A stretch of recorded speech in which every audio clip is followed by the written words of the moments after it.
Hello everyone. हम लोगों ने दो प्रकार के रॉक सीख लिया कि कैसे निर्मित होते हैं, कैसे बनते हैं, क्या होते हैं। ठीक है। अब तीसरे प्रकार का जो रॉक है, जिसको कि हम लोग क्या बोलते हैं, मेटामॉर्फिक रॉक बोलते हैं, या तो फिर इसी को कायांतरित शैल कहा जाता है। मेटामॉर्फिक रॉक, ठीक, या तो इसी को क्या कहा जाता है, कायांतरित शैल कहा जाता है हिंदी में।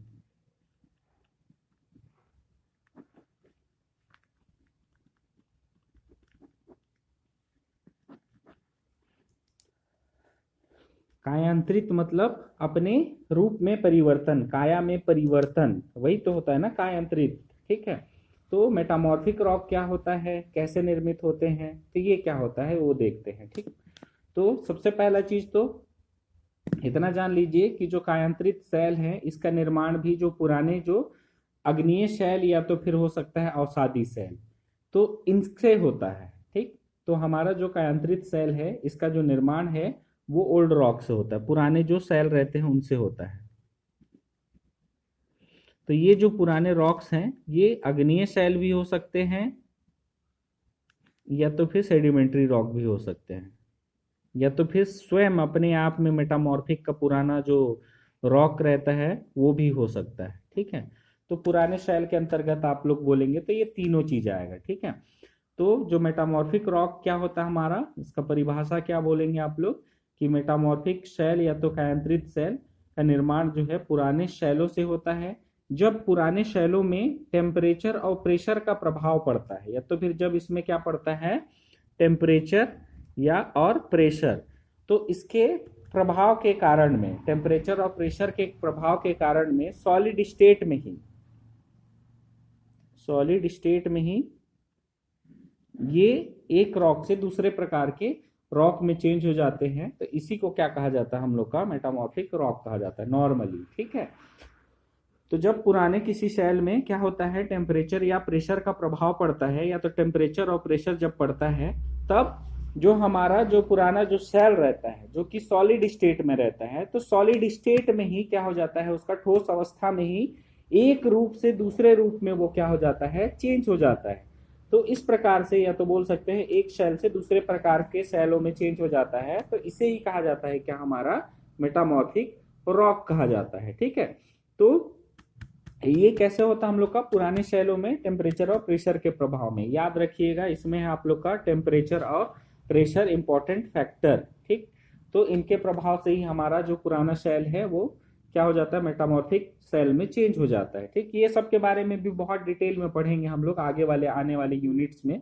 तो हम लोग नॉर्मली एक छोटा सा इंट्रोडक्शन देख रहे हैं रॉक्स के बारे में, क्योंकि इससे पहले आप लोगों ने कभी पढ़ा नहीं होगा रॉक्स के बारे में। इसीलिए जब इसका और डिटेल में पढ़ेंगे तो इसके बारे में और भी ज्यादा जानकारी दिया जाएगा। ठीक है। तो अभी नॉर्मली कितना जानना है हम लोग को कि मेटामॉर्फिक रॉक क्या होता है, कि मेटामॉर्फिक रॉक वे रॉक होते हैं जो कि पुराने शैलों पर जब टेम्परेचर और प्रेशर का प्रभाव पड़ता है तो वो अपनी ठोस अवस्था में ही एक रूप से दूसरे रूप में चेंज हो जाते हैं, अर्थात कि एक शैल से दूसरे प्रकार के शैलों में चेंज हो जाते हैं। उसमें सॉलिड अवस्था में ही क्या होता है, अपने खनिजों का क्या बोलते हैं, स्थापना होता है, पुनर्विन्यास होता है, मतलब कि रीअरेंज होता है इसमें जो भी खनिज रहते हैं पुराने शैलों में उनका। ठीक। तो फिर उसके बाद में एक नए प्रकार के रॉक बना लेते हैं जिसको कि हम लोग क्या कहते हैं, मेटामॉर्फिक रॉक कहते हैं। ठीक है। तो ये हो गया आप लोग का क्या, मेटामॉर्फिक रॉक के बारे में। अब यहाँ देखो, जो भी परिवर्तन होगा वो सॉलिड स्टेट में ही होना है, इसलिए आप लोग का सॉलिड स्टेट जो शब्द है और ये टेम्परेचर प्रेशर ये सबसे इंपॉर्टेंट है। तो सॉलिड स्टेट में हो रहा है, ठोस अवस्था में ही परिवर्तित हो रहा है। अगर यहाँ पर टेम्परेचर और प्रेशर के कारण में ये जो हम लोग का रॉक था ये सॉलिड ना होकर के लिक्विड में चेंज हो जाता, ठीक है, और लिक्विड से जब ये ठंडा होकर के रॉक बनता तब इसको क्या बोलते हैं हम लोग, इग्नियस रॉक बोल देते।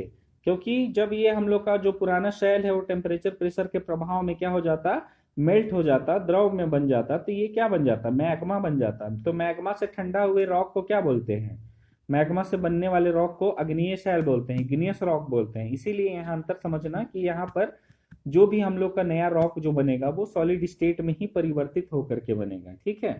तो सॉलिड स्टेट में ही हम लोग का क्या होगा, खनिजों का पुनर्विन्यास होगा या तो पुनर्विस्थापना होगा या तो फिर रीअरेंजमेंट का प्रोसेस होगा, जिसके कारण से हम लोग का क्या बनेगा, मेटामॉर्फिक रॉक बनेगा। तो ऐसे सेलों को ही क्या कहा जाता है हम लोग का, कायांतरित सेल। ठीक है, तो एक सेल का दूसरे सेल में कायांत में अंतरण, मतलब कि एक जो सेल है इसी का सॉलिड स्टेट में इसका कुछ रूप रंग में चेंज हो जाता है, यही कहलाता है हम लोग का क्या, मेटामॉर्फिक रॉक कहलाता है। ठीक, तो ये हो गया हम लोग का नॉर्मल इंट्रोडक्शन मेटामॉर्फिक रॉक के बारे में। अब जब हम लोग कहीं फील्ड में जाते हैं तो हम लोग मेटामॉर्फिक रॉक को कैसे पहचानेंगे, ठीक, तो वो देख लेते हैं। तो सबसे पहला चीज तो ये डिपेंड करेगा कि ये जो हम लोग का मेटामॉर्फिक रॉक है वो किस रॉक से बना हुआ है। ठीक है, अग्नीय सेल से बना हुआ है या तो फिर सेडिमेंट्री रॉक से बना हुआ है। अग्नीय सेल से बना हुआ है मतलब कि हम लोग का ये जो मेटामॉर्फिक रॉक रहेगा इसमें क्या मिलेगा, इंटरलॉकिंग ग्रेन मिलेगा। इंटरलॉकिंग क्या मिलेगा, ग्रेन्स मिलेगा। क्यों, क्योंकि जो हमारा अग्नीय सेल है उसमें क्या पाया जाता है, इंटरलॉकिंग ग्रेन्स पाया जाता है, इसलिए इसमें भी इंटरलॉकिंग ग्रेन्स पाया जाएगा। और अगर हमारा जो मेटामॉर्फिक रॉक का निर्माण अगर अवसादी सेल से होता है तब उसमें हो सकता है हम लोग को बेडिंग भी देखने के लिए मिले। क्यों, क्योंकि जो हमारा मेटामॉर्फिक रॉक जो है ये पुराने सेल से ही तो बनता है ना, तो इसमें जो पुराना सेल का जो प्रॉपर्टी रहेगा उसका कुछ पार्ट जो है हम लोग को मेटामॉर्फिक रॉक में भी दिखाई देता है। ठीक, अब इसके बाद में देख लेते हैं कि इसमें या तो फॉसिल होगा या तो बिल्कुल नहीं होगा, दोनों कंडीशन हो सकता है।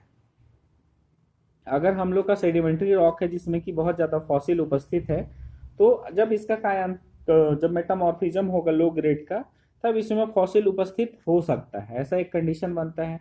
और अग्नीय सेल के कंडीशन में फॉसिल नहीं मिलेगा इसमें। ठीक, तो ये सब पहचानने का तरीका है। अब नेक्स्ट क्या आएगा, इसमें संरचना। ठीक है, इसमें संरचना जो हमारा मेटामॉर्फिक रहेगा सेल रहेगा इसमें विभिन्न प्रकार की संरचनाएं मिलती हैं, जैसे कि हम लोग का क्या, सिस्टोज संरचना, निजोस संरचना। ठीक है, बहुत प्रकार की संरचनाएं रहती हैं, सिस्टोज, ग्रेनुलोज, निजोज, ये सब।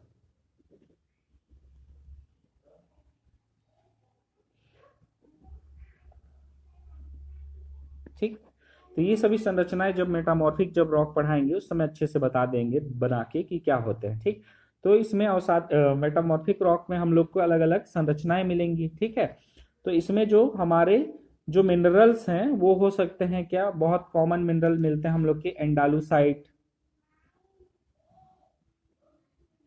एंडालुसाइट, काइनाइट, सिलिमेनाइट।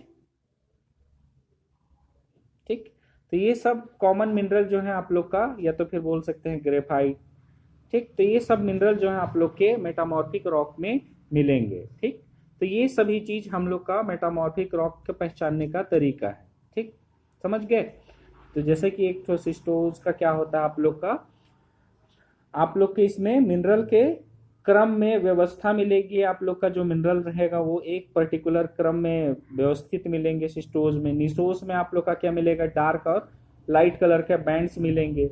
ग्रेनुलोज में आप लोग का क्या मिलेंगे, ग्रेन ग्रेन्स मिलेंगे, ग्रेन ग्रेन वाले संरचना मिलेंगे, और ये बहुत ज्यादा क्या करेंगे, चमकदार रहेंगे या तो फिर बहुत ज्यादा आप लोग के शाइन करते हुए दिखेंगे। ठीक है, तो ये सब के बारे में और डिटेल में बताएंगे जब पढ़ेंगे, तो नॉर्मली आप लोग इतना ही जान लो इस सब संरचना के बारे में। तो ये हो गया आप लोग का नॉर्मल रॉक्स का इंट्रोडक्शन, या रॉक के बारे में आप लोग का परिचय। अब नेक्स्ट हम लोग क्या स्टार्ट करेंगे, आग्नेय शैल के बारे में। ठीक है, तो ये सभी हो गए हम लोग के क्या, नॉर्मल जनरल इंट्रोडक्शन। ठीक।